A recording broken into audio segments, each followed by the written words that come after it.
কি গতকাল কতগুলো কল দিলাম, ধরো নাই কেন? কোন নাম্বারে কল দিয়েছেন আপনি? কেন 01628589556?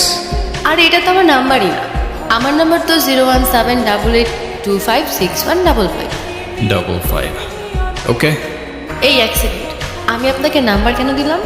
আমি কি জানি, তুমি দিলা, আমি নিলাম। আপনাকে আর কি বলবো, আপনি তো মানুষই ভালো না।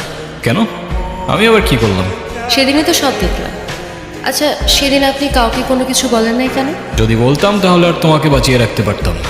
আমার গ্যাং যদি জানতে পারে আমি কারোর জন্য মায়া করেছি কিংবা কাউকে ক্ষমা করেছি, ওরা আমাকে দুর্বল ভাবত। আর ইতিহাস সাক্ষী দুর্বলের সাথে পুরা দুনিয়া বিশ্বাসঘাতকতা করে। আমার এত কিছু বোঝা দরকার নেই। আপনি এখানে কি করছেন? খেয়াল রাখছি তোমার, যেন আমার গ্যাংয়ের কোনো লোক তোমার ক্ষতি করতে না পারে। ও হ্যালো, আমি আপনার এসব গ্যাং ট্যাংকে ভয়টাই পাই না, ওকে? আর আপনাদের মতো এসব মানুষদের আমার এমনিতেই অপছন্দ।